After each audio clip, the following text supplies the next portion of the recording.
Este vídeo etnográfico tem como objetivo compreender como essas diferenças são percebidas por pessoas que se mudaram para a cidade de Criciúma, em Santa Catarina.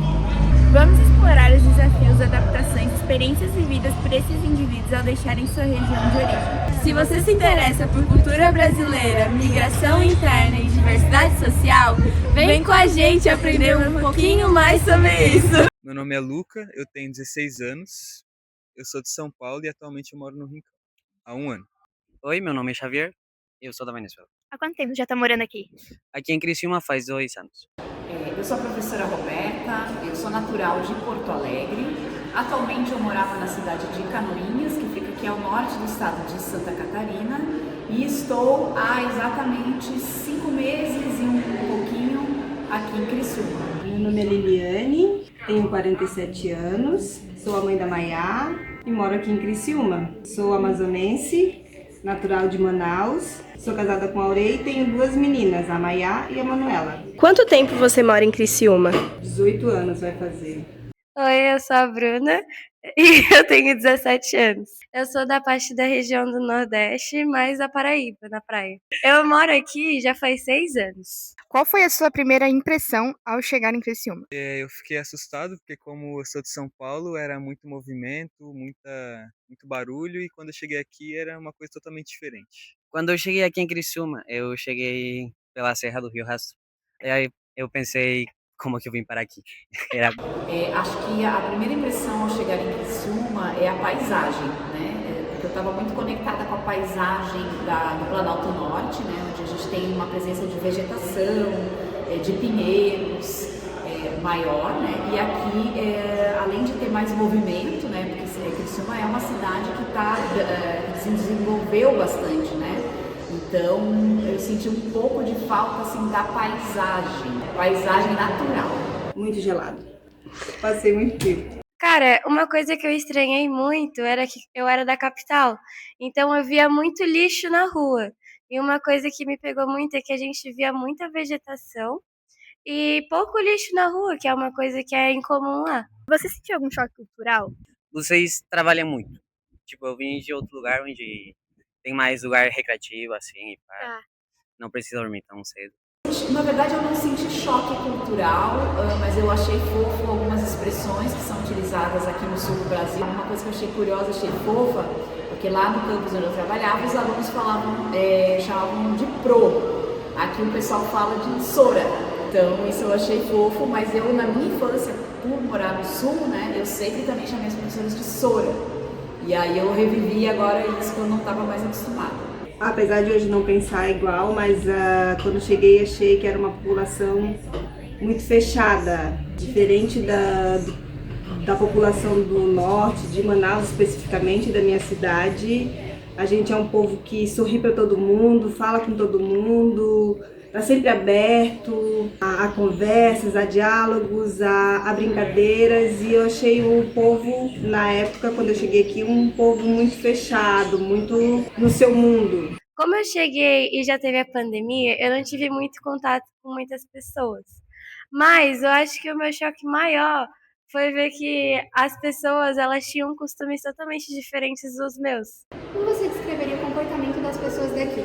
Eu acredito que são pessoas mais abertas, pessoas que conversam, né, que têm abertura para conversar. É bem diferente lá do pessoal de São Paulo, eu acho que as pessoas daqui são bem mais sérias e o sotaque também é muito diferente. E trabalhadoras. Eu considero as pessoas um pouco mais frias, porque o pessoal que vem do Nordeste, do Norte, eles têm uma cultura mais de abraçar as pessoas.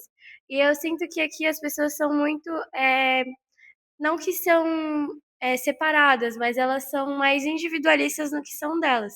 Então é uma questão mais de ser mais frio, mas Foi difícil para você se adaptar à cidade? Não, eu não tive tanta dificuldade de adaptação. Apesar de eu ter achado as pessoas mais sérias, mais fechadas, a família que hoje é minha família, a família do meu marido, me acolheu muito bem. Tive uma excelente recepção, muito calorosa e não tive grande dificuldade em me adaptar. Foi um pouco difícil no começo por causa do frio, eu acho que muito frio. também é muito quieto, né? Como eu sou de São Paulo, sou acostumado com barulho. O mais difícil foi o idioma, porque eu falo espanhol. Não foi difícil. Foi difícil me adaptar no início com o calor dessa região, porque a região onde eu estava é um pouco mais alta, então, por mais que fosse calor, não era tão calor quanto aqui. Isso foi bem difícil no início, mas eu acho que não foi só comigo, porque todo mundo que mora aqui meio que já está acostumado, entre aspas, com o calor, né? Mas eu acho que para quem está vindo, a gente leva um tempo até se autorregular, né? Eu era muito pequena quando eu cheguei, então eu tive uma dificuldade só com a escola. Porque as pessoas me perguntavam de onde eu vinha e começavam a dar risada e eu achava que é porque estavam, tipo, rindo da minha cara. Mas era só por causa do meu sotaque. Daí eu descobri depois que é porque eles achavam que era bonitinho. Mas eu acho que a minha maior dificuldade foi me adaptar à escola. Você já se sentiu deslocado ou excluído? Não. Aqui não. Eu achei o brasileiro muito receptivo. Com certeza. É uma sensação que é minha, mas não necessariamente que as pessoas estejam me excluindo, né, ou que eu esteja sofrendo algum tipo de exclusão, mas é que às vezes determinados assuntos que não conversam com aquilo que eu acredito, né, e que talvez sejam alguns propósitos, né, que eu esteja buscando. Então, às vezes eu me sinto um pouco deslocada de não ter com quem trocar mais sobre isso. Essa é uma palavra muito forte. Deslocado ou excluído, a gente pode se sentir em qualquer ambiente, em qualquer lugar, em qualquer cidade. Já me senti deslocada em algumas situações, mas não pelo fato de eu ser de outra região ou de outra cultura. Eu acho que não, por mais que eu tenha falado que as pessoas elas são mais frias, eu acho que quando a gente é criança, a gente meio que não vê a diferença um do outro. Então, eu sempre tive muitos amigos. Então, acho que não tive muito preconceito. Só quando perguntaram se eu tinha água na minha casa ou se por que eu não tinha um tom de pele mais escuro. Mas tirando isso. Você manteve costumes da sua região de origem? Eu tentei manter o costume do pinhão, mas lá é a região do pinhão, aqui o pinhão daqui infelizmente não é bom, gente. Sinto muito, mas o pinhão aqui não é bom. Então estou tentando, né, manter. O chimarrão já é uma coisa que eu tenho desde criança. Agora eu não estou lembrando muito, mas acho que não. As comidas. A gente come muito comida da Venezuela, assim, da Argentina também. Alguma comida assim que tu come mais assim que sente falta?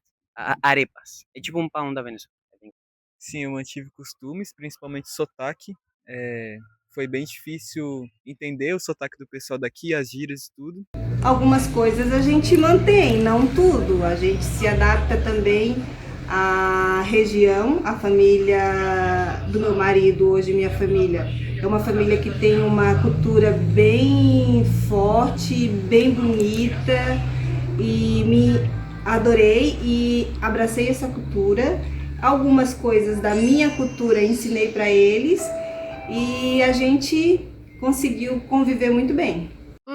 Acho que não. Acho que já se foi tudo. Acho que no máximo fazer um cuscuz ou comer alguma coisa com milho, que é coisa de São João. O que a mudança, tipo, de vir pra cá te influenciou na tua identidade ou tu como pessoa no geral?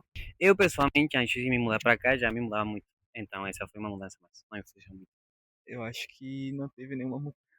Essa mudança ela influencia na minha identidade porque eu sinto que eu sou uma pessoa, que eu sou cidadã do mundo, né? Eu gosto de mudança, eu gosto de estar sempre em contato com coisas, pessoas novas, porque eu acho que isso faz a gente se expandir a nossa consciência, né? Expandir assim as nossas percepções, as nossas opiniões, fazer a gente se conectar com a diversidade, fazer a gente se conectar com coisas diferentes.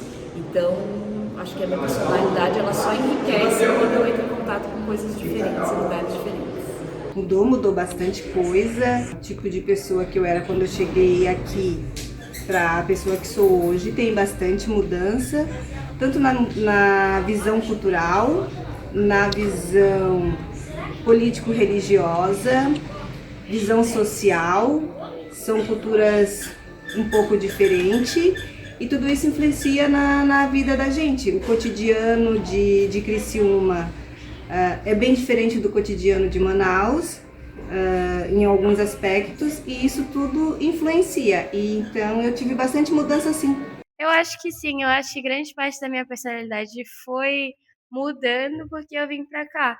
Principalmente com a parte do sotaque, eu sinto que, por mais que ainda seja forte, eu já perdi muita parte do meu sotaque, então acho que essa é a parte mais que eu mudei. E a minha personalidade também, quando eu era mais nova, eu morava lá, eu conhecia basicamente todo mundo, então eu era uma pessoa mais aberta. Hoje em dia eu me considero uma pessoa um pouco mais tímida, por mais que eu seja mais aberta com os meus amigos, com as pessoas de fora eu sou mais tímida. Você acredita que existem preconceitos entre regiões? E conta mais um pouco sobre o que tu já vivenciou, que a gente sabe que tu já vivenciou. Sim, óbvio que existe preconceito entre as regiões, porque a gente sabe que todo mundo é um pouco diferente de todo mundo. E acho que um dos maiores preconceitos que eu já sofri foi porque, como eu vim do Nordeste, a gente tem a região da seca. E o calor lá, sem dúvida, é muito quente, né? Só não é mais quente que Criciúma, porque Criciúma é uma panela de pressão. Mas as pessoas, elas me perguntavam, quando eu cresci, né? Não quando eu era criança, me perguntavam se eu tinha água, ou se eu tomava banho, ou se a gente, tipo, cortava os cactos e pegava a água dos cactos. E a gente também tem uma parte da região, que é a parte mais seca, constantemente ela recebe muito sol. Então as pessoas, elas não são pretas, elas são bronzeadas. E as pessoas me perguntavam: nossa, Bruna, mas tu veio do Nordeste, isso não é preta? E eu ficava assim, gente, mas eu sou bronzeada, sabe? Agora que eu fui embranquecer mais, porque já faz muito tempo que eu não pego sol. Mas as pessoas, elas me perguntavam muito por que que eu não era preta e também, tipo, por que que eu vim pra cá, se eu vim fugido, tipo assim, se tu veio fugido porque lá não tinha água e não tinha comida. E eu ficava, não. Eu nunca vivenciei em minha pessoa, mas já vi outras pessoas acontecerem com outras pessoas. Eu acredito que acontece sim, por questões de sotaque, cultura. Acredito que isso acontece. Acredito que existe, sim, sempre vai existir, mas eu não vivenciei, pessoalmente. Ah, eu acho que tem sim, com certeza. Eu não vivenciei, mas eu acredito que sim. As pessoas, né, pegam no pé por causa de sotaque, por causa de maneiras que as pessoas vivem, né, coisas que as pessoas têm o costume de fazer, com certeza. Mas isso é o fruto da ignorância, né? Porque é quando a gente aprende a olhar para o outro de uma postura de, enfim, se conectar com isso, né? A gente acaba enriquecendo e, nossa, ganhando muito com isso. Existem, preconceitos existem. Eu pessoalmente não vivenciei nenhum. Vejo algumas coisas, apesar de eu estar aqui há alguns anos, trabalho com pessoas e nunca me senti que sofri algum tipo de preconceito, muito pelo contrário, as pessoas têm muita curiosidade, perguntam. O fato de ser de Manaus, do Amazonas, levanta curiosidade nas pessoas, porque quem não conhece o estado, quem não conhece a cidade, tem uma visão de Manaus, e quando a gente começa a falar da cultura, da política, da sociedade, da cidade em si, as pessoas ficam admiradas. Então, eu pessoalmente não vivenciei nada disso. Conheço algumas pessoas que estão aqui, que dizem que são do norte, que dizem que já passaram por alguns preconceitos. Eu, graças a Deus, não passei. Mas eu acho que isso também depende muito da posição cultural e social de cada um. E a minha posição, ela é muito bem definida. Então, sei dialogar, não aceito certas coisas, mas consigo conversar com todo mundo. Com este vídeo, percebemos que mudar de região não é só trocar de cidade, mas também se adaptar a novos costumes e formas de viver. Apesar das dificuldades, essa experiência também traz aprendizados e novas oportunidades. E no fim das contas, as diferenças regionais tornam o nosso Brasil ainda mais rico culturalmente e mostram a importância de respeitar e valorizar cada cultura.